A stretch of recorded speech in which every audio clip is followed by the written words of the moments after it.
Good afternoon. We're having a wonderful time here because I was just talking with Sandy Munro for a while to get technology to work, and he became impatient, and I didn't understand it. We're talking with Sandy Munro. He is one of my heroes because he knows everything about manufacturing, and basically he worked for Ford for a long time. Started to 10 years later. 1988 he started his own company, Munro and Associates, and he basically for fun he buys cars, takes them apart, and shows the world about them and sells reports for 90,000 euro. And at a certain point he's normally doing his job behind the scenes, but after a while he's been known to be interviewed about what he thinks about technology changes in the car industry. And he started to become more and more known. And first, he was interviewed all the time, but now basically Elon Musk is basically liking to be interviewed by him. So that was really fun. That was last week or something like that. Huh? I mean, so you are a technology expert. You know everything about manufacturing, and now you started to become a social media expert, Sandy. Let's talk about that. We're going to talk about that. We're going to talk about EV, how that is changing the car industry. We're going to talk about what the innovation is in manufacturing. We're going to talk about how things are changing electric. And I also want to know what's your vision about the Chinese EV industry, the German, the Japanese, and the American. So, but first, thank you very much for showing up here. And let me ask you to tell me a little bit and our audience a little bit about yourself. You know, you started at Ford in '78. And what did you do there? Well, actually, you have to go back a little bit further. I actually started working as a apprentice toolmaker. So in the '60s, I was 18 for 3 years in a row, and I got my ticket when I was 19. Everybody convinced me to go back to school, so I did. And eventually I worked my way up to chief engineer at a place called Valiant Machine Tool in Canada. It was a very big shop, and had a lot of people working for me. And then Ford come along and said, "Hey, would you like a job?" And no people involved, and I took it. And I worked at Ford in a variety of different places. I started off as a manufacturing engineer in engine division. Then I was promoted to engine division staff in the States. Then Hmm. I got a couple of other Because you are a promotions. Canadian, right? You're a proud Canadian, or are you now? You are I, now also having a U.S. citizenship. What are you? Are you American or Canadian? People ask me all the time, "What are you?" Anyway, I have dual citizenship. I was born in Canada, but I have a U.S. citizenship. I'm happy and proud to be a North American. I'm from the North Pole down to the Rio Grande. I'm a citizen, so that's good. Easy for getting around. Yeah. So, but anyway, at Ford, I ultimately wound up in finance staff, and Dr. Deming convinced me to quit, start my own company. I did, and here I am. So there you go. Yeah. Yeah, I Fast, think that is fast and good. yeah. But normally you would be one of these people who work in car industries and become a consultant. But you really did something special, right? I mean, when did you start? What did this company, Munro and Associates? What did it do? And has it changed over time? Well, at the beginning, if I move a little bit further back, when I was in Ford, I developed something called Design for Automation, and it was a course to try and help engineers, product design engineers, to design so the product could be put together much easier and faster with less parts. It had little things in there to talk about what you have to do if you want to use a robot, or if you have to use some sort of a machine tool of some sort. So these kinds of things were, for the most part, unknown to the product design engineering community. Manufacturing is not really taught too much to the product design engineers, but once they got the hang of it, the product designs got quite a bit better, and the Ford Motor Company benefited quite a bit. when I started the company, that's what I did. I worked on product design for lots of different companies, farm equipment, medical devices, aircraft, space. We've Aircraft. worked on everything, Barbie to the space station, literally. Yeah. So the idea of you, what's really your focus is that you try to teach people who design to design in a way that people can actually manufacture it without a lot of problems. Correct. But Yeah. again, we also do new product development. So occasionally people say, well, we only do one of these new designs every so often. So consequently, what they want us to do is just take over. And so on the factory floor right now, we have a couple of three small vehicles, three-wheeled vehicles. We have, I think there's still a medical device here, engine redesign, engine as in a diesel engine redesign. Yeah, quite a bit's going on right now Yeah. with smaller projects.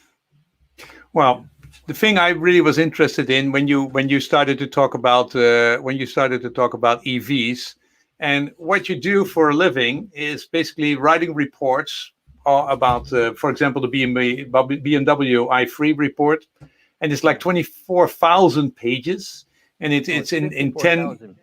Yeah, Oh, excuse 54,000. me, it's 54,000 pages, and I have here just Yeah. one of them, and I just want to show people the amount of level of detail. You basically take that apart. How many parts is a BMW i3, Sandy? It's Hmm. like an I unbelievable I amount of think number, like 50,000 or something like that, yeah, there's or more than 50, yes, over 50,000 parts by yeah, our definition. So some people would say a part would be an engine. That's not true.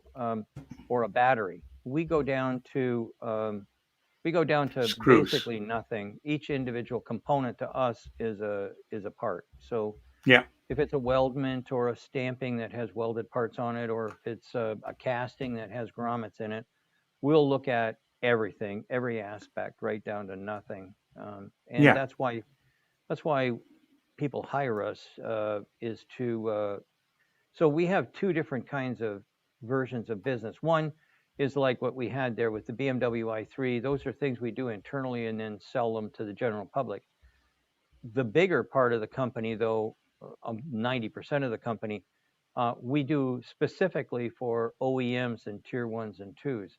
And that type of report that you see for the BMW, those are done privately for other customers. yeah, yeah. And that information then becomes their profound knowledge. And we'll do a comparison, let's say, between one of their vehicles and a competitor. And we'll show where the differences are, how much cost differential there is, where the new technology might be, where there's a difference in materials or material science, on and on and on. That's Okay. kind of like what we do. How many Yeah. people in the company? We have 80, about 80. But then we have an 80 people in the extended group. company. Okay. Yeah. Of course. So let's talk a little bit. That's a little bit of your background. And I Yeah. mean, for my, just to introduce myself, I mean, I'm a trend watcher. I was very interested in digital stuff. I was never interested in cars. I really couldn't care anything about cars until they became gadget on wheels.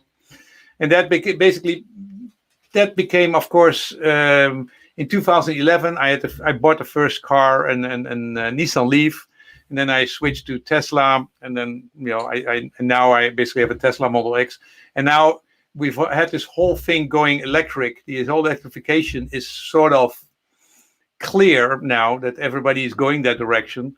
But and now I'm very interested in going in looking at that these cars become autonomous, and that will change the industry even more than going electric. So I'm very interested in your view how electric and later autonomous is changing the industry.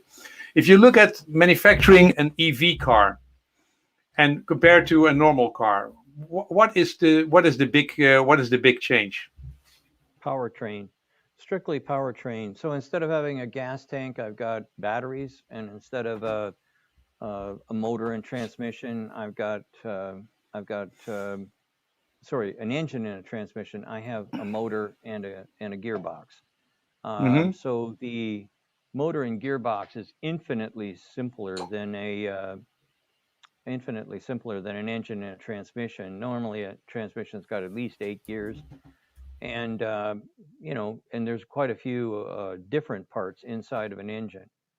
This conversions to an electric motor, there's got a lot of parts inside as well if you count all the laminate plates. But really and truly, if you look at the different parts, there's very, very few. And that technology is much easier to assemble and build than an engine, and certainly a slush box or a gearbox with only 3, maybe 4 gears in it is way simpler than all of what you'd find inside of say a ZF transmission. There's lots and lots of parts inside there. So that's kind of like the main difference. The other is where you would have fuel fillers and fuel lines to the engine. Now you've got cables and whatnot that go from the battery to the electric motor to wherever. Yeah. So that's about the biggest difference. But everything else is the same. The suspension systems, the body, manufacturing, normally, not a Tesla, but normally the body is going to be pretty much the same. Everything else is the same about the car. So you're looking at about 35, 40% that's different. 35 to 40%. So is it also that that it's much easier to become an EV manufacturer than a traditional manufacturer? Because I mean, I went last year, I went a couple of times to China. They now have 600 car manufacturers, electric car manufacturers. You have a car like iWays, which basically starts from scratch in 2017. Then designs it in 2017, 2018, builds a factory in 2019, and produces. And I just drove it just a couple of weeks ago, and they first deliver it all over Europe. And that's in 3 years, a complete car manufacturing. Is that because it's much easier to be a car manufacturer when you're driving electric? When you produce electric? Yeah. It's easier to do it in China because there's less restrictions and less rules and regulations. And quite frankly, they understand the future, whereas most people in Europe and in America, we don't. And so consequently, money is a lot tighter in Europe and the United States than it is, or North America, than it is in China. China sees the only way to the future as investment, and they have a ton of millionaires and billionaires that are willing, actually anxious, to put money into a product. So the biggest difference that I see isn't got anything to do with the Chinese or their culture or anything else like that. What it is they seem to be able to get money faster, and that's the mother's milk of innovation and manufacturing. Without money, you do really? nothing. Well, we have these billionaires here in America too. I mean, I'm looking at one. You talked to Elon Musk, last week for a while, and I mean, it was very interesting. You interviewed him, and I basically counted it. You talked about 80% of the time, and the only thing Elon Musk did was saying, "Yes, that's true. Yes, that's true. Yes, that's true." Oh, really? It was really, you were so enthusiastic. I mean, it was clearly that you were a big fan, and I don't think that you are a big fan of a lot of CEOs who, based on their knowledge. What do you have with Elon Musk? What is your relationship? How did that change over time? You first started to look at his product, and were critical, I remember, about the Tesla Model S, but became a little bit more enthusiastic about the Model 3. And now lately you become really going gangbusters. Yeah. I think initially he probably didn't care much for me because I pointed out all the things that were wrong with the car build. Over time, though, he saw that I haven't got any axe to grind, and I'm definitely not someone who's going to just toss somebody under the bus just because. My job is for most of my customers, my job is being a coach. And the coach that says, go out there and have a good time, don't get your uniform dirty, that guy's useless. I'm a tougher coach. And I use, now for sure, I'm an impatient guy. I don't like failure, and I'll do anything to make sure that whatever we start, never turns into a train wreck. So with initially, I looked at the doors and I looked at the fit and finish and the paint and the on and on. And I just pointed out that this is garbage. Then once we got the body to pieces and I started looking at the electronics and the battery situation and the and the power distribution and everything else, I'm going, oh man, everything under the skin is brilliant. Everything topside, not so good. And that's kind of like the way it was. And then when that happened, his people phoned me up and said, hey, why are you throwing us under the bus? And I said, I'm not. I'm giving you suggestions. And we actually put together 250. We did an Excel spreadsheet, something we would do for a normal customer. And we put together a whole bunch of suggestions. There's about 250 of them, and we shipped them off to one of their engineers in Fremont. Mm-hmm. Suggested, hey, maybe you might want to look at this to make things better. And some of them, I guess, got implemented, because when we took the Model Y and analyzed that last year, lots of improvements. Mega casting blew me away. The fit and finish was quite a bit better. The paint wasn't any good, but at the end of the day, there was lots of improvements that we could point at and say, hey, look at this. Hey, this is pretty good. And actually, on that program, or one of the things on the Model Y, I said, somebody asked me if what kind of, if I was going to buy an electric car, which one would it be? And I'd say, well, I've looked at almost all of them, and if I was going to suggest one, I guess it'd be the Model Y, because it just had everything that to me was appealing. Seats were good, the instrument panel and stuff like that were great. I liked everything about it, except I said too, if you buy one, you got to expect that you're going to be getting a new paint job. You should go immediately, take it to a paint shop and get that redone. Immediately. Yeah, immediately. I wouldn't even take possession. I'd just send it straight to the paint shop. Say, here you go. Give me a new one. Because it was bumpy and it had dirt in it and on and on and on. And Elon said that it was because they increased the speed of the line, and the extra minute made a big difference, and that's where all the dust or the dirt came from. I don't know. I've never heard of that before, but I don't know that much about the Fremont plant, except for when it was new me. And then I knew quite a bit about it, and I didn't care for that plant at all. So it was a Toyota GM joint venture. It was an old Toyota GM, which basically produced 500,000 cars. And I remember that they started doing 50 or 25,000 cars and 50,000 cars. And anyway, so you basically first, you gave them all that suggestions, and you didn't work for them, right? I mean, that was just more, you basically bought a car, took it apart, and you did that for, was that your own business development, or did you do that for other customers? I do that for all our customers, and that's why they keep coming back, because we do have a lot of good ideas. But for him, I mean, I said a lot of nasty things, and I'm not really a fan of people who throw rocks but don't do anything good. And I have a very low opinion of those type of people. So I threw rocks. Okay. Mm-hmm. Now tell me how I can fix it. So I did. I said, don't do that, do this. Don't do that, do this. Yeah. Here's something here. Here's something there. But you did that for him free of charge, right? This was not a paid paid thing. No.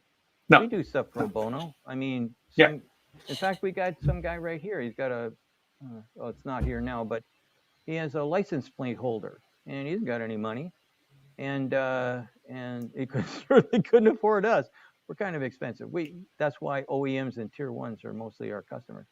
So he sent us this thing, and it's a good idea, except it's too expensive and it's really hard to build and what. So we made a few suggestions. It's going to be, I'll cut the price in half, and it'll be twice as strong, and he'll be happy, and he'll go and do something.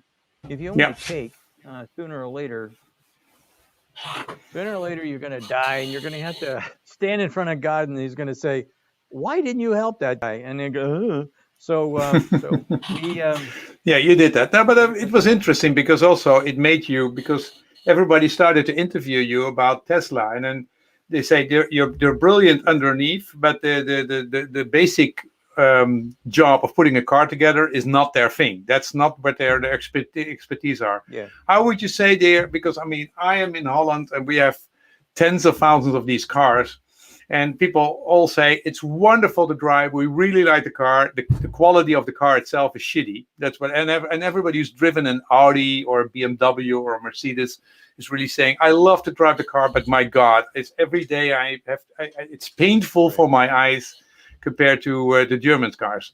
How are they doing now in 2021? If you looked at the last car, the last Model Y, how on a scale of 1 to 10, maybe where are the Germans? What are the best cars? Where's Toyota and where's Tesla at the moment of building a real car, not the electric part of it? Well, if you look at, okay, so we just did a, what would that be?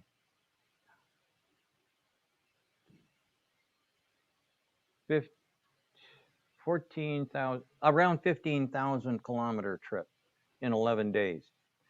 That's a lot. Hmm. And sitting in a Model 3, and we went fast, we went uphill, downhill, all kinds of things. From a driving standpoint, this is just like a BMW. It feels like a BMW when you're driving it. It has that same, I want to go fast, and when you're going 100 miles an hour, it feels like you're going 50.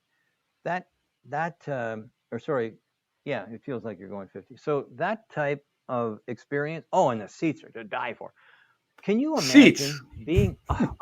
We drove continuously for 33 hours, 35 hours, according to, I calculated 33, but Corey says 35. 35 hours in that car, switching seats. We'd stop to get, charge the batteries or get something to eat or hit the restroom, but we did not do anything else. No hotel stops, nothing. Sleep if you're in the passenger seat, drive if you're, and all we did was go like a band, okay, out of hell. We wanted to go as fast as we possibly can to get home because we got tired of each other. It's hard to be in a car with another guy for that amount of time. So anyway, You drove so it from where to where did you drive it? okay, so we drove from Detroit, Michigan, across the prairies or the Great Plains, through the Yeah. mountains to Los Angeles. Then we drove from Los Angeles to San Diego. Then we drove from San Diego back to Los Angeles, and then from Los Angeles to Fremont, which is basically Yeah. um, uh, the northern Couple of part hundred. of Yeah. California. And then we went further. We went to Eugene, Oregon. Then we went from Eugene, Oregon, across the mountains again, then straight down to Reno, then to Las Vegas, and then straight from Las Vegas, we did a long run because we had to get there in a hurry. So we did a long run that went straight to Brownsville, which is where the launch pad is. And Hmm. then after we were done with that, we went from Brownsville straight through the country, straight up north, and back to I get the Detroit. picture. So 30, and 35 hours. Brownsville, 35 hours. you know, And how and much Brownsville, by miles? the way, miles, it's Yeah. 8,000 plus miles. Kilometers, Hmm. I don't know. I can't. 14,000. Yeah, yeah, 14,000 14,000. kilometers in Yeah, 35 hours. So, what is your judgment of the car? So, the seats were really good. So, that's nice. And it seats drove were like a good. BMW, and the It charging network. charging network never failed us. That range anxiety thing, that's all baloney. When you're going across the Great Plains, and they call them Great Plains for a reason, and we never had a problem. All the Tesla superchargers, and we only looked for superchargers. We didn't look for anything else, and they were all there. And there's nobody in some of these places. I mean, we went to one place, and basically it was a gas station with I don't know what the name of the town was, but that wasn't a town. It was just nothing. So it's got a gas station and a kind of a grocery store and a little Yeah, place where you can I buy can. hot dogs and stuff, and that's it. That That's was it. it. And but Yeah, Tesla had six or eight supercharging stations there. We never had a problem with anything. And the yeah. other thing too is everybody says, "Oh, it's going to take you 4 hours." It does not. That's all. Everything that I'd heard from all the experts was baloney. We never got range anxiety. We never got. We pulled in. We charge up in 20 minutes, 30 minutes. I got 80% of my charge. I'm not going to wait around for the last 20%. What for? You just jump in a car No, and away you go again. And yeah. that So it was a that's kind of like comfortable. what we So it was a wanted to do. comfortable ride, and that is also so Yeah. emotionally. You can say that this range anxiety. It used to be a problem in Holland. Then you didn't you have to. Then when I bought a Tesla, it wasn't a problem. Then Europe was a problem. Now Europe is not a problem, and in America you can drive around like crazy, and it's not a problem either. Yeah. So Yeah. what do you see? So Tesla now makes good cars, except for the paint, and then some kinds of Oh brilliance in no. it. Oh no. See, on mine, the paint was excellent. On my Model Oh, 3, the paint was just beautiful. The Model Y that we had bad, but that's like a year ago. So this Model 3 was really, really well done. The paint was. And at the beginning, when we showed, the car showed up and they said, "Okay, Sandy, you get a chance to look at it for the first time." First thing that happens, they drive it up and I look and I go, the gaps are bad because it was the passenger side of the car. The gaps are bad and this is bad. Da, da, da, da, da. And then I went over and I said, "Dare I touch the paint?" And I went and I said, "Okay, anybody polish this? Has this been wiped? Is there anything unique here?" And they all said, "No, we haven't touched it. It's just, that's it." And I said, "Well, the paint's pretty good." So the paint was good, still had bad gaps on the passenger side. I walked around the car, and when I got to the driver's side, gaps were perfect. There was no, I had my gap gauge with me, and okay. the gaps were perfect. So So where are then, they? Where are they on the road to making good cars? well, Where this are is the they? thing. Yeah, well, when we went on this road trip, we bumped into lots of people that had new Model S's and new Model Ys, newer than our Model 3. Model 3s and Model Ys. We didn't see Hmm. anybody with a Model S, but we went up and looked at their gaps, and one in particular, when we were in Colorado, Denver, Colorado, I was stunned. I was stunned. The gaps were perfect. There was no drips. The paint was perfect. I went inside. I checked out the interior. I was there for about uh, maybe 30, 35 minutes just looking at that car, looking for a mistake. Nothing. This was a perfect car. I put it up against BMW, Mercedes, anybody. There's nobody could have made a better car than that. Guy was Okay. happy as a clam, and I asked him if he wanted to trade, and he said no. What can you do? Bridge. But So they basically got there. So let's talk a little bit about the industry. I mean, now at the moment you have 2% of the total amount of cars driving around is electric. You know, 2% a year is being sold now. We in Holland are at maybe 12%. In Norway, we're at 50% of the new cars are being sold. 10 years from now, where do you think this industry will be? What is the percentage of electric cars, new electric cars, which will be sold in 10 years' time?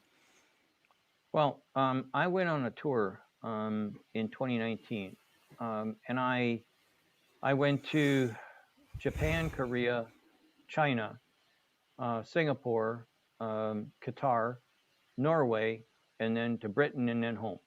So around the world. And on that round the world tour, I attended quite a number of conferences. They said, "Hey, I just figured I'm going to get everything done all in one fell swoop," and I did.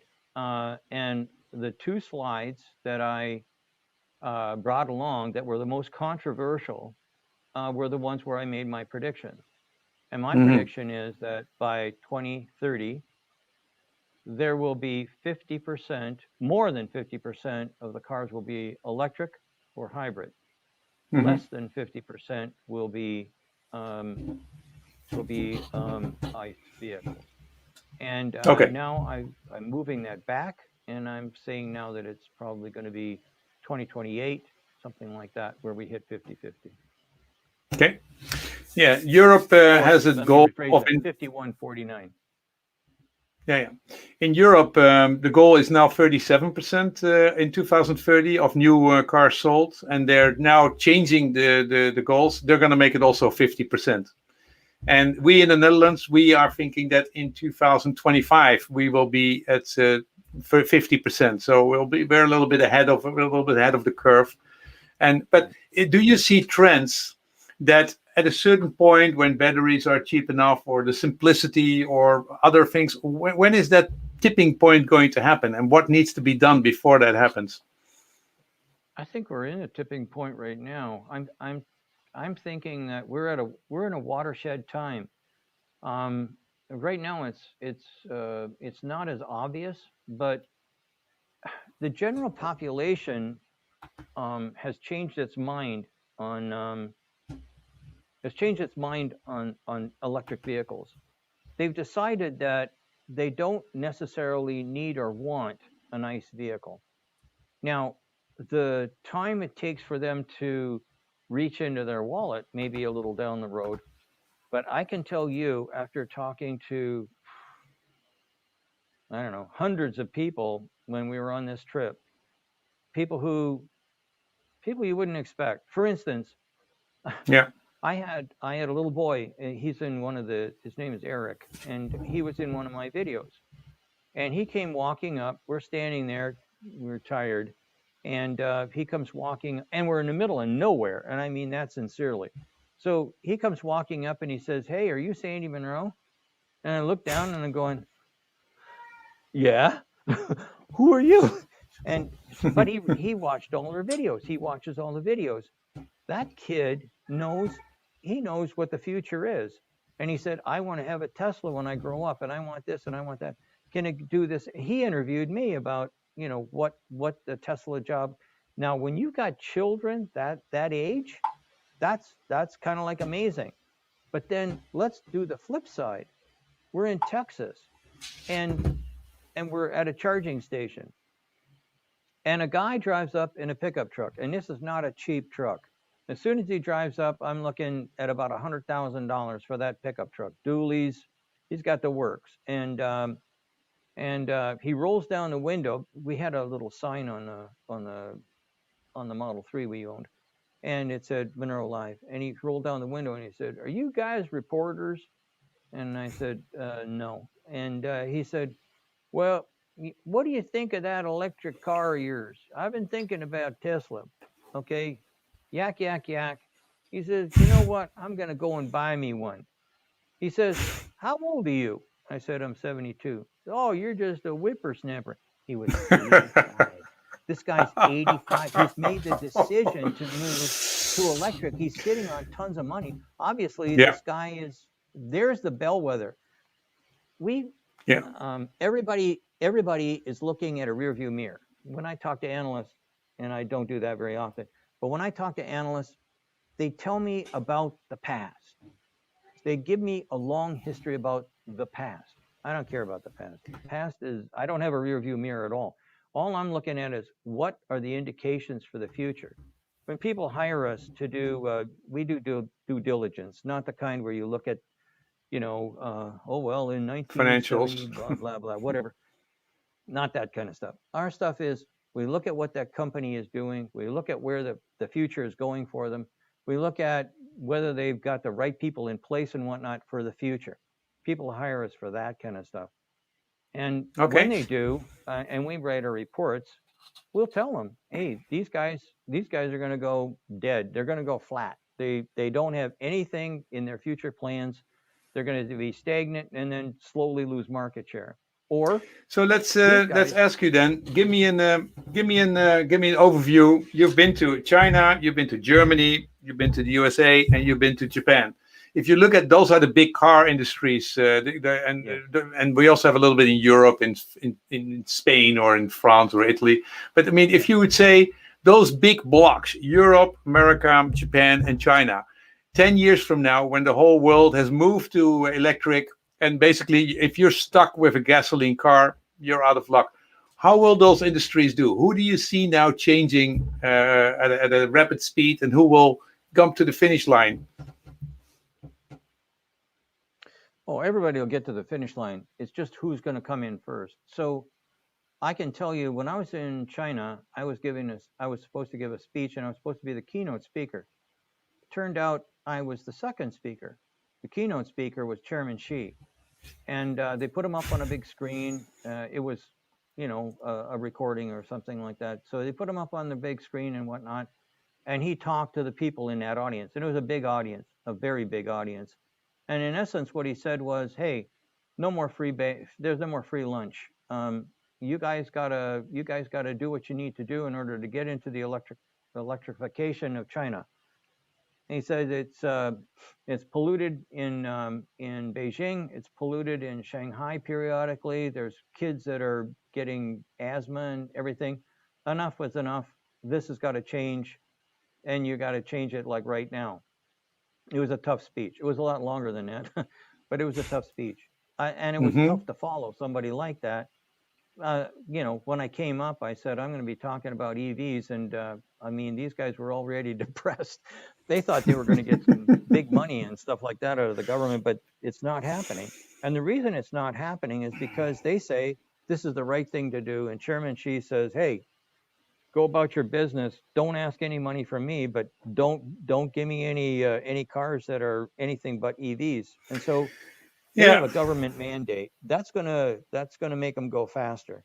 So and it's the interesting thing is they build a car industry of 600 cars by giving everybody an incentive of $15,000 to basically buy an electric car. And then it was 15, it was 10, it was 8, and then you got also from the cities. And if you didn't buy an EV, you couldn't even drive a car.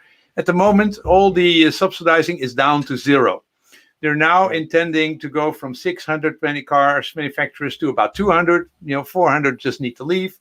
And then about 30 of them will be good enough to export around the world. And they're serious.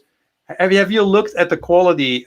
Are they in the same kind of path as Tesla, that they are improving their quality very quickly, or that it happens very slowly? What is your impression?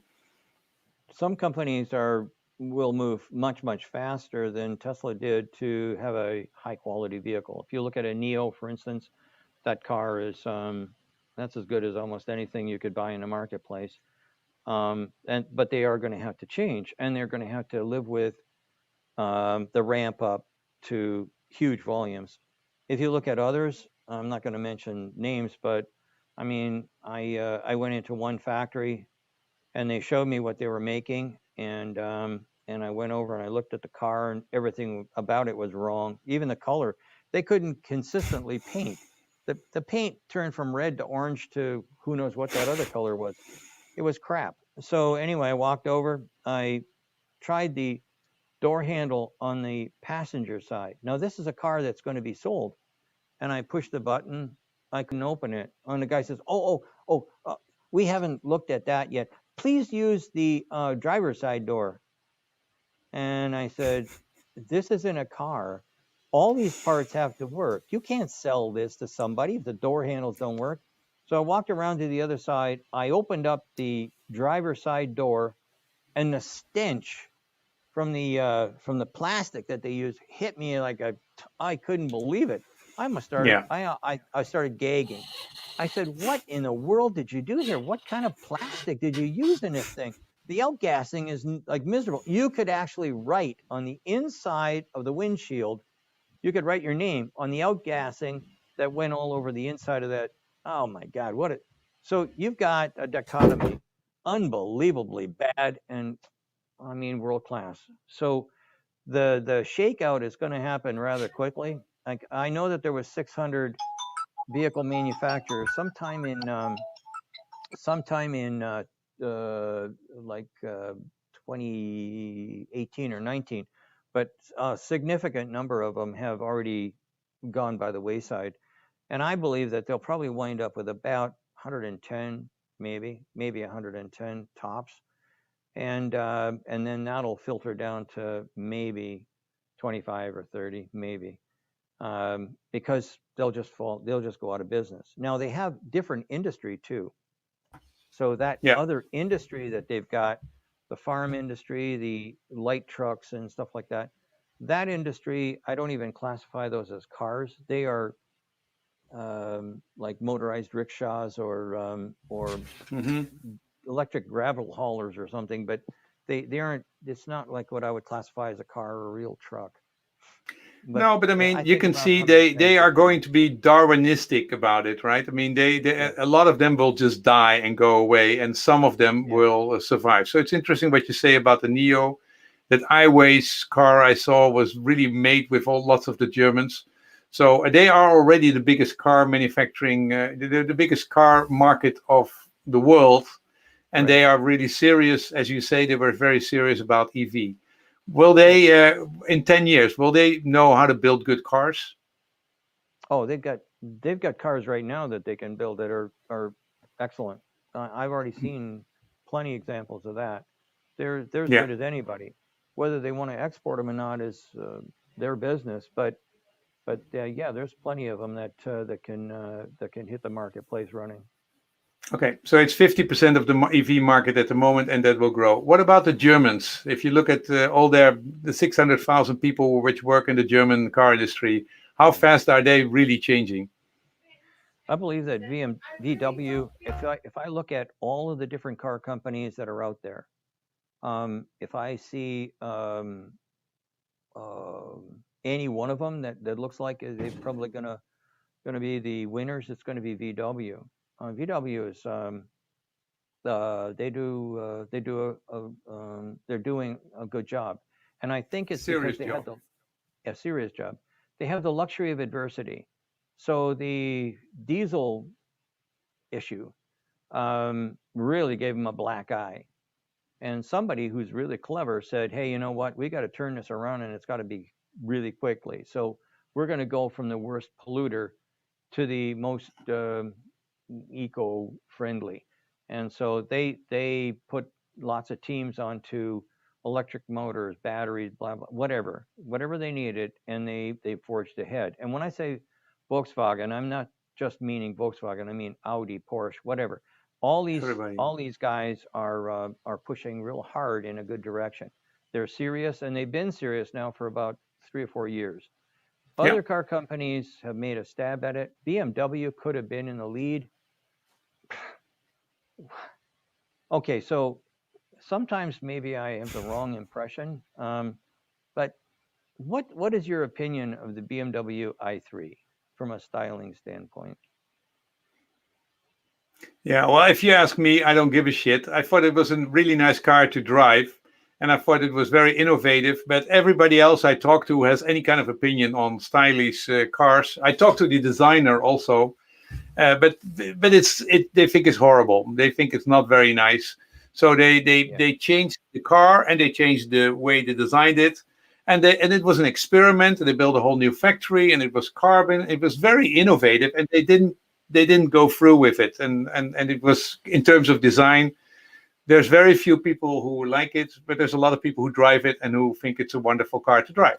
So it's innovative in the EV thing. But after that, they didn't do anything anymore. They completely stopped. right. And that was their demise. I'm telling you flat, BMW should be in first place. I tore that car to pieces. We're selling that report for $10 now, but because it's old. But if they would have come out with a style that people would have swallowed, a BMW look, not that that's not what people wanted to drive.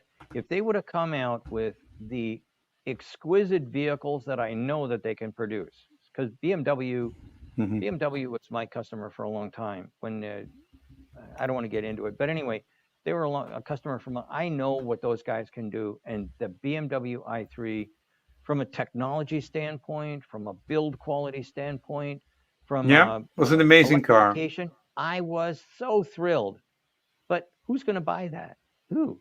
I mean, oh, we want to go after the quirky market. What do you think? Everybody that's going to get an EV is going to be kind of like weird or like weird stuff?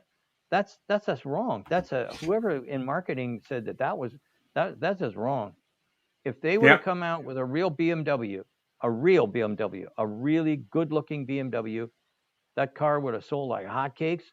they would be in the lead. No Tesla, no Chinese, nobody could have caught up, but they didn't. And the same thing true is, see this car right here, Daimler. that one right there, that Yeah. that thing, okay? Yeah. That's the Chevy Bolt. I worked Mhm. on that car with General Motors. Oh, not the Chevy Bolt, sorry, the EV1. We did Oh, not the work on EV1. You worked on the the EV1. EV1?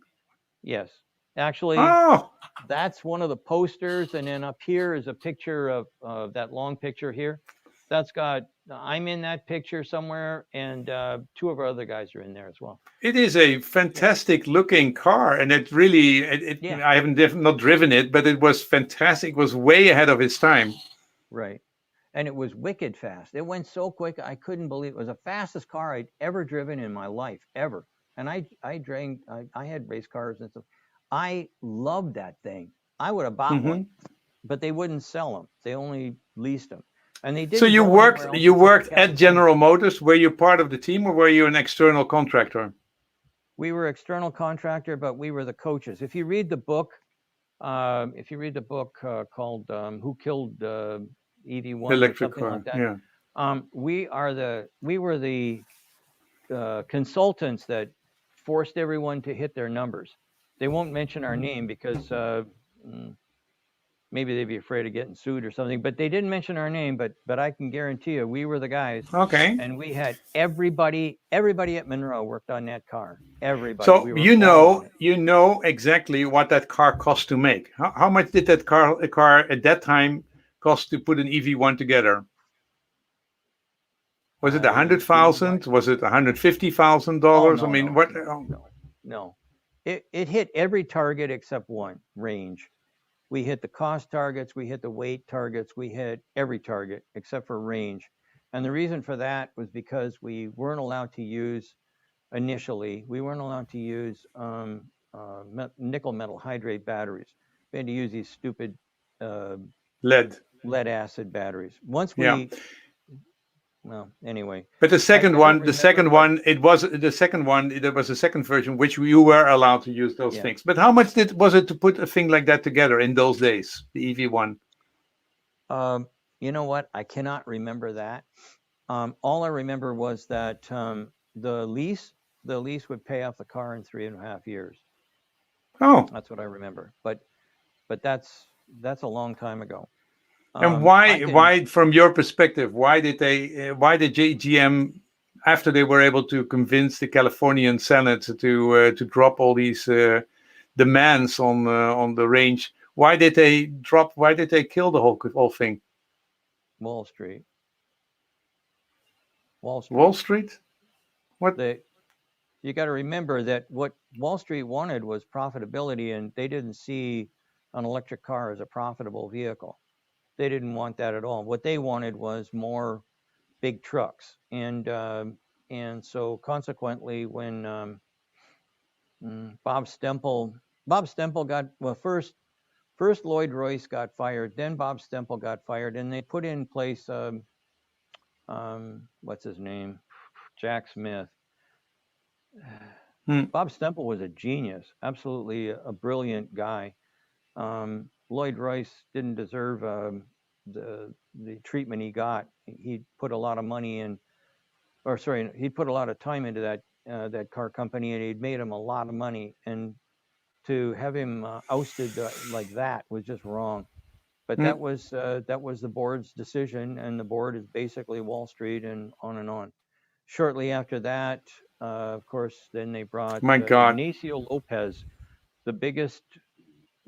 I don't want to get into it, but Ignacio Lopez, he sucked Jack Smith in something fierce. I remember the press review, and Jack Smith's going to introduce Ignacio as the next president of General Motors, and the guy had grabbed all the secrets, jumped on an airplane, and flew to, I don't know where he flew, Spain or someplace. He left. And interesting. So this EV1 was, of course, a fantastic, wonderful car. And if General Motors would have been successful with it, how fast would the manufacturing world would have changed that way? Go on with your list. What about the Daimler? Mercedes? Daimler is probably a little behind where BMW is probably right now. Daimler's a little behind. And I think that that's because they weren't, it took them a little longer to get serious. So I think Daimler is lagging a bit. Yeah, but they are. I think though that Daimler is not going to probably sit on their hands. I just actually I don't know whether I can talk about this, but Daimler, I just saw something come across my desk, a purchase order. I don't know what that's all about, but anyway, I guess we're going to be working with some part of Daimler anyway soon, and that'll help out. Even if they just buy the reports that we can sell. I mean, we've done a number of them, and that has helped quite a number of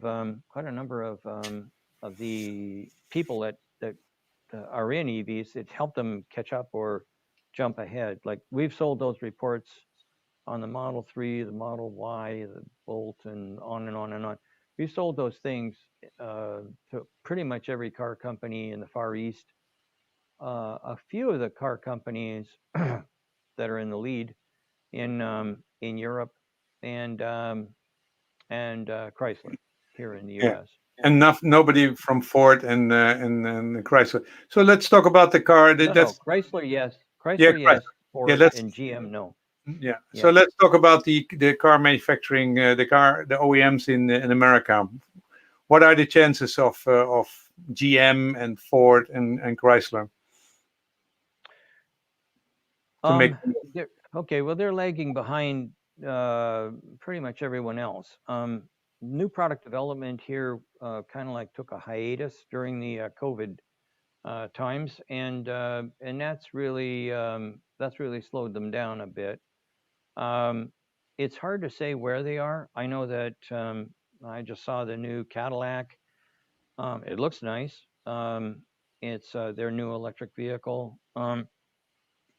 Mary Barra said by 3035 they're going to be, firmly entrenched in the electric vehicle business and on and on. And I've been around for a long time, so I've heard lots of stories like that. It's all down to, who's in charge, how much money, where's the market, and how much outside influence is going to be put against Ford or General Motors or FCA. Yeah, but you know the dynamic. You know what Wall Street wants. You know what what big, huge companies like Ford and General Motors. What kind of atmosphere there is. What kind of leaderships development. Will they? Do they have a chance to basically reinvent themselves in the EV world? Of course, they have the chance. That's not. I mean, they've got literally hundreds of thousands of good people in Ford, General Motors, and Chrysler. They're experts in their fields. They know lots of stuff, but that talent has to be released. You have to, if you've got a mean dog on a chain, he can bark a lot, but he won't get to anybody. And that's kind of like what has to happen. The engineers and the stylists and the scientists, they have to be released. And if they're not released, if they're held back with too many rules and regulations that from people who really don't know, then you're going to get into a situation where they'll lose more and more market share. I don't believe any of them will disappear, but they might get smaller. Yeah. And when you say about the people who have no idea, you're talking about MBA people? Oh, yeah. I don't have, I'm not a real fan of MBAs. We have a bunch of guys here at Munro that have MBAs, and they look at it as the worst money they've ever spent. For an engineer, it takes a cheapskate. All engineers are cheapskates. That's the one way you can identify an engineer as a cheapskate. And it makes them even cheaper. And it tries to put people into a box. Now, I will tell you, when I was at Ford, they wanted me to have an MBA, and they said, we're going to get you an executive MBA. Okay, great. So they sent me to school, and a couple of different schools actually. And I go in, and I sit down, and I'm listening to somebody who's younger than me, with absolutely no experience, telling me how it's supposed to be done. And I said, well, how did you find all this stuff out? And he said, well, this is what Harvard says. And I said, really? Has Harvard ever built a car? No. Does Harvard? I know a lot of Harvard disaster stories. I know about Enron. Those guys were all from Harvard. I know about all these. What possible reason would I want to know about something that I know is going to be a failure? And then the worst part was the one guy who, again, somebody probably about my same age, but told me all about Taurus. Really? The original Taurus. Really? Hey, you know what? I was on Team Taurus. I knew all the guys that were running. I knew Lou Veraldi. I knew everything about that car. I helped work on that for a long time. I knew everything. So And here's somebody. MBA people are dangerous. They don't know what they don't know. So that is, and they've been taught that they are very smart. So you and that's what I was thinking. You had fun together with Elon talking about people, MBA things. Let's talk about something else. So we had the American car industry, the European car industry, lots of things. China has also a lot of chance. What about the Japanese? If you look at Toyota, they've been very, very slow to move their butt, but they make a whole bunch of electric cars in China because they have to, so they can do it. What do you think of their chances? They're the biggest car manufacturing now in the world. There's two or three different kinds of ways to bet on horses. One of them is called wheeling, where you bet on more than one horse, hoping that one of them is going to come in first. So Toyota has fuel cells, so hydrogen fuel cells. They have batteries. They have electric motors. They have hybrid cars.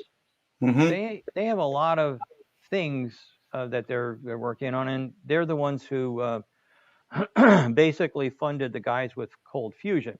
So, and I think that they're also looking at nuclear power.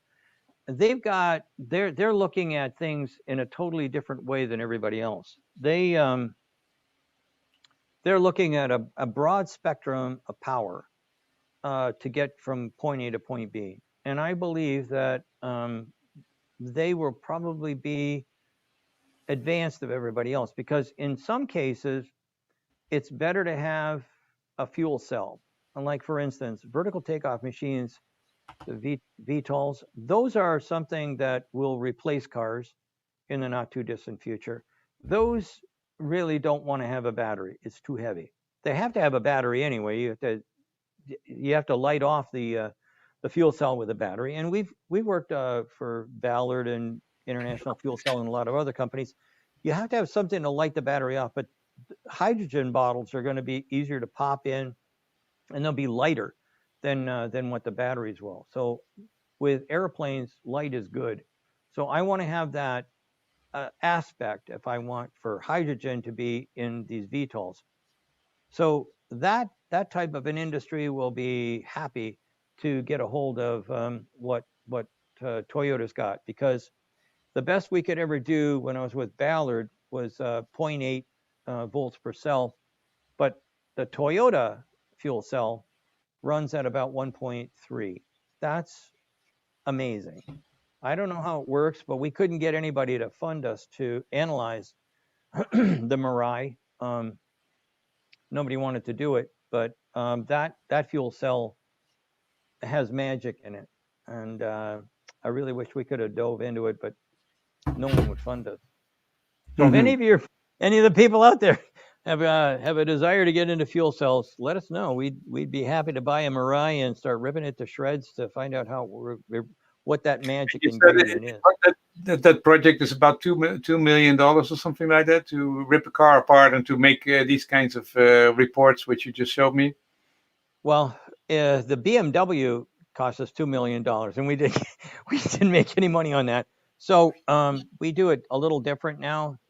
Something like that would be probably about 1.3 million, a little bit more maybe, but about 1.3 million for that kind of an analysis, because there's all kinds of brand new stuff. Some things we're not going to waste our time on. What's the suspension? I don't care.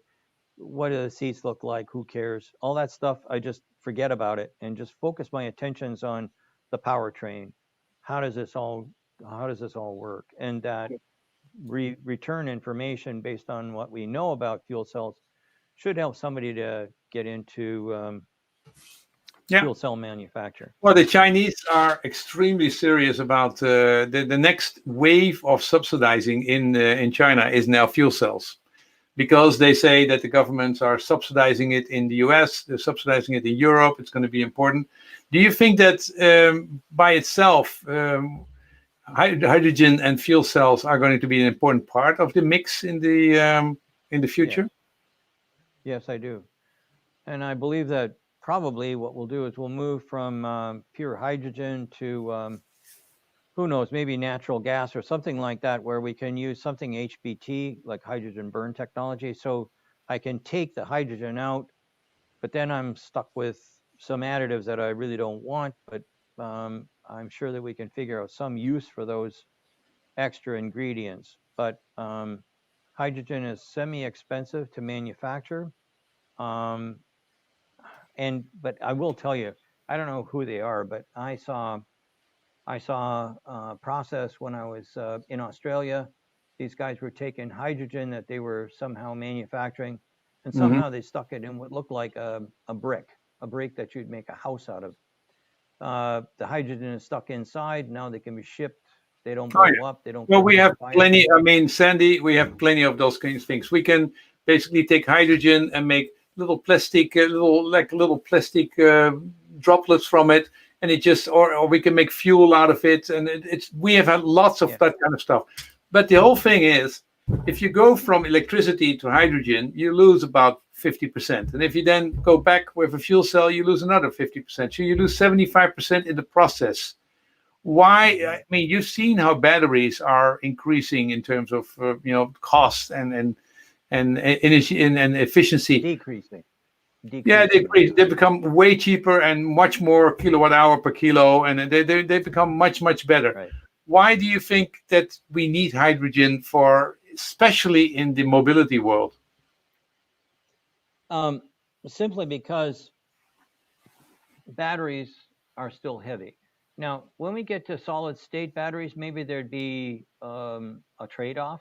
Like, so there's a company called Blue in France, and there's another one around here called Toyota. Toyota is the master of solid state battery. They have a whole bunch of research and they are the ones who say that they're going to produce it.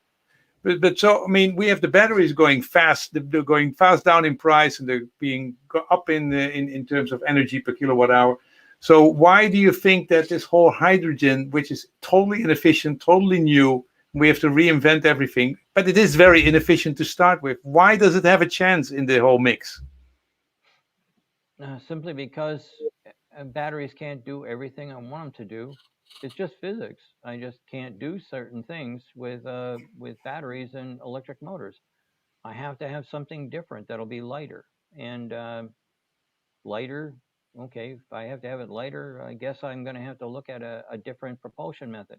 But remember, 20 years ago, if somebody would have said, oh, we're going to have everybody driving an electric car with batteries, I mean, then, oh, no, you can't believe it. Oh, the cost of this and the cost of that. That's true. Guess what? Cost change. Well, you had the EV1. You already knew that it was possible. Let's go to the last subject, and that's autonomous driving. I mean, you've also driven that 33 hours of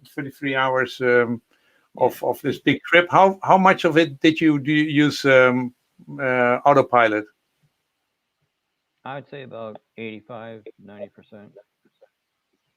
When we were on the expressway, we turned it on all the time. It was very relaxing. Actually, you think about it, driving 35 hours straight.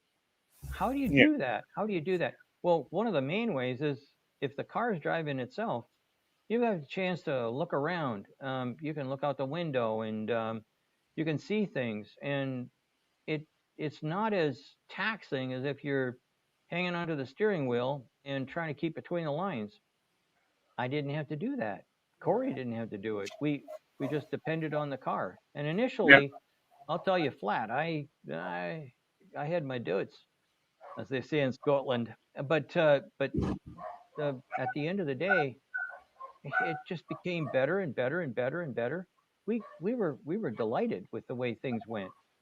So I personally think that we could never have done it if it wouldn't have been for autopilot. Never, not in a million Yeah. years. So how fast do you think that will the develop itself? Do you have any, from your professional experience, do you have any idea how fast this will go, or you say that's a complete different kind of field? I have no idea about it. Well, we have to obviously keep up with the times, and what I saw with autopilot was nice, but it's nothing compared to the beta, a full self-driving that I got a ride in. That is the Yeah. future. This little stopgap that we have here with just this autopilot, it's okay. But I will tell you, when you get into full self-drive, this beta thing that they showed us, that Tesla has, everything changes. I Yep. sat there and I watched what I seen the future. The guy says, okay, pick a spot, any spot. There's a big map. We're in Fresno and or Fremont, sorry.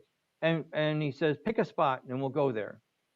And I picked up my finger and I went boom in the middle of a subdivision. And what's that? Battery. Oh, sorry.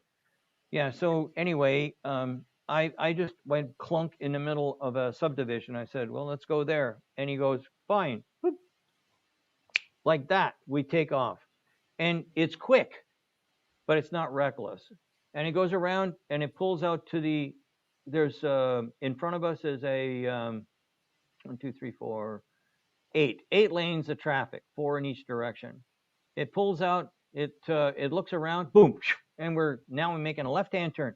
By the way, left-hand turns are really a problem for left-hand turns are a real problem for electric vehicles that are running autonomously. Mhm. Makes a left-hand turn. We scoot down the expressway for this that's not a highway, but a fast-moving 8-lane street. And we come up and we have to make a left-hand turn. There's 2 left-hand turn lanes on this product or on this road. We drive up and the car looks ahead and sees that to the right, there's the right and left. The right-hand turn lane has got 2 cars in it. There's no cars in the left-hand turn lane, and we're right there. I mean, this car drives like I drive, only it's safer. Ask anybody. I'm an Okay. aggressive driver. I like to go from here to there.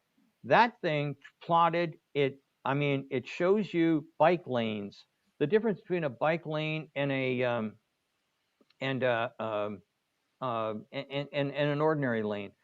We had sidewalks. We had different lanes. So one of them is for many people driving in the same car. It immediately went to the diamond lane, so we could go get to where we wanted to get to in a hurry. Gets around, goes through this subdivision. It knows that there's something going Okay. on in this one So you street. think, I mean, Bypass it. I have full self-driving car, full self-driving. I paid 6,500 euro for it, so 7,000, about a bunch of years, Yeah. 3 years ago, and I've never actually been able to use it. If I have that beta version, I will be happy. I would pay anything to get that in a vehicle. I would be delighted because you know what? All of a sudden, I would feel confident that I'm going to get from wherever I want to get to wherever I want to in a hurry and safe. I mean, initially when you see the steering wheel flying around and you're in a car with nobody's touching it, it has a psychological effect. But when we got there, By the time we got there, I was all set. Where do I sign? I'm ready to go right now. The future is here. Thank you so much, Elon Musk. I'm telling you Mhm. flat, it's like nothing you've ever seen. And I've seen everything. We have people continuously coming in here with different ideas on how they can do this and this and whatever. 15 years ago, I had guys that showed me how they could run up next to a car, put their foot, trounced right on the accelerator, and it just came up against the car, a certain distance away, and then put on the brakes and whatever. Didn't matter what I did with the brakes or the accelerator, it was going to keep me safe. Okay, 15 years ago, wonderful. So you I've never think that seen is, anything like this. yeah, so you think this is going to be flying. Last thing, how was your talk with Elon? I mean, I heard you talk, you were interviewing him, but you were talking more about how enthusiastic you are, just like you are now. But how was it to talk with, how did this contact come about, and how was it to talk with him? Um, First off, he's a regular guy. He may be the richest guy on the planet, but he's a regular guy, and he talks just like just like any other engineer I would know. Um, he's he's down to earth. He doesn't. He's not pretentious. Um, he'd be a kind of guy that I could talk to all day long. And by the way, there what we didn't put onto that video was we arrived at the SpaceX plant at 4:30, and from 4:30 till about 6 or something like that, we were given a tour of the facility. So I saw all the manufacturing going on for the basically the fuselage of the booster. Hmm. We went in to see Elon, and for 20 minutes I had a private conversation, just the two of us. Then we taped that, and then Elon said, "Hey, if you want, you can stick around. We're going to do a design review of part of a design review. I don't need to go any further." And we stuck around for about another 2 hours. So I left at around 10:30. It was a long. I mean, I was blown away. He's a very very smart guy, and he's easy to talk to. He's not pretentious at all. And I'm telling you, when we were in there listening to the design review, he pulls formulas out that I haven't heard since like in 50 years. And he's and when he's okay, so he made one suggestion, and one of the other guys said, "Oh, come on, Elon, that'll never work. You got to dot dot dot dot dot." Oh yeah, okay, yeah, you're right. But do that in a boardroom. Tell me about. One thing I did learn about when I was at Ford was how to shut up, and that's a fact. If you're And sitting in a room you with someone saw like that that, people were not afraid to talk to talk back to him, to basically say you're wrong. yeah, yeah, with suggestions. So you don't just tell somebody if you're an engineer, you don't say you're wrong and shut up or whatever. If No, you're an no. engineer, you say you're wrong and this is why and here's the solution. If you Hmm. don't have that three-step process, you're just another jamoke. You're useless. So you have Hmm. to have you're wrong, here's why, here's the solution. And that's kind of like what his people do. But think on it. That's 10 o'clock, 10:30 at night. Everybody was still there. That's my kind of guys. Those guys, Munro hires workaholics. If you're not a workaholic, don't waste my time. If you're Hmm. not here to be dedicated or whatever, if you're looking for that big promotion, Munro is as flat as a pancake. There's a pimple or two here and there. Everything else is the same. Today you're the boss. Tomorrow you're the subordinate. It doesn't matter. Everybody here can be a leader anytime at any time. It's, well, within reason. We've got some younger guys, but at the end of the day, that's the way it works, How many and hours that's do what you work matters. now that you're 72? How many hours do I work? Well, that'd probably be about 14, 14 hours, 7 days a week. And I Yeah. don't. I just And do got you also have interviewed a kids? minute Do you have ago. kids? Do you have kids? What's that?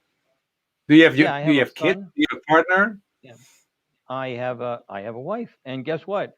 She works here, and we're sitting together all the time, typing and doing whatever we need to do. And right now, she doesn't have, she's got access to everything on my computer, and she's trying to sort through what's good, bad, and ugly. And until I can get a real secretary, I'm looking for a real secretary, like in the olden days, that could take over my life. And so Sue's Sort doing it it out. right now and hating every minute of it, but soon. Yeah. Okay. Well, thank you very much, Sandy. It's been a lot You're longer, this talk, than we expected, but I enjoyed it as much as I thought it was. And I would love to talk to you more, maybe later, about the EV1 one more time. That story is fantastic. I didn't know that you did that. And I'm really happy to see that the sparkle in your eyes when you're talking about the full self-driving, how that works. And that we have to look at the car industry, which is going to move, and who's going to win and who's going to lose.